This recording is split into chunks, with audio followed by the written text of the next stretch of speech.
I wanted to start off with a scripture that a lot of people know.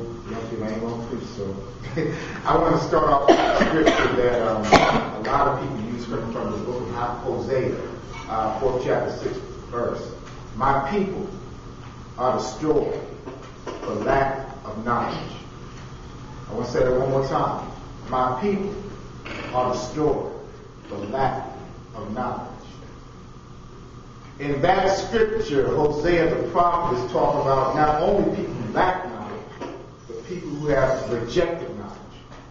So my subject, as I speak to you briefly this afternoon, will be from greatness to Gucci man. From greatness to Gucci man.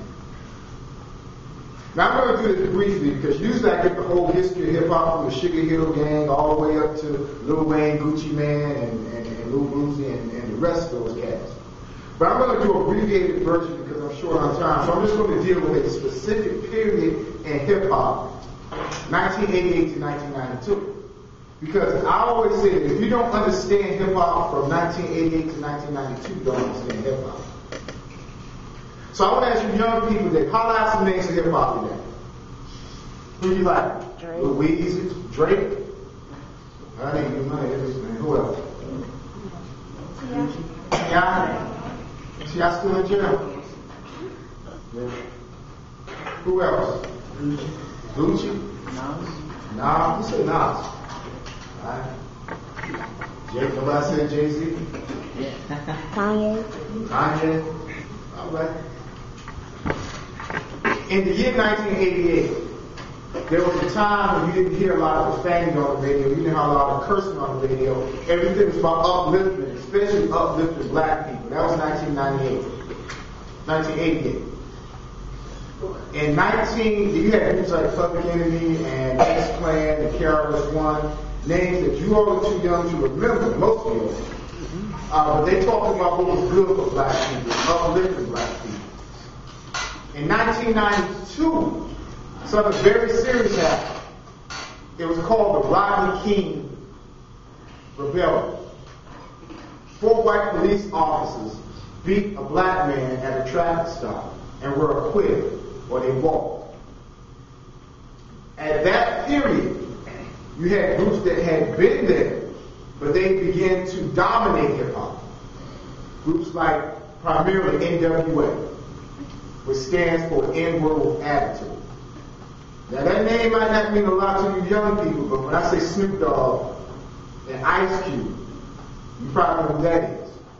That's the living legacy of NWA. So the question is, how did we go from something that was good for black people to something that was negative for black people? How do we go from talking about uplifting black people and empowering black people to NWA, and that legacy continues today? The reason is quite simple. There has always been a fear of an intelligent black man. I want to say that one more time. Whether it's your job or your classroom, there's always been a fear of an intelligent black man. Now you all look at Lil Wayne with his pants hanging down and a million, whatever he talks about. And you're like, well, that's a bad dude right there. People scared of Lil Wayne. Lil Wayne doesn't pose a threat to anybody. You look at Jay-Z, Rockefeller. Jay-Z doesn't really pose a threat. There's a book called Black Americans in the FBI File. And it has the names of black men who were targeted by the government. Not because they rap, not because of their swag, not because of how many blunts they smoke, not because of how many girls they had. What does Drake say? I want the money, I want the clothes, right? That's Trey Songz. Trey Songz? That's a Trey song, right? All right. He's correct. Listen, not Trey Songz. Now, the reason why they talk about these things, these black men that are targeted for being smart, that's what they were destroyed for, or targeted for being smart.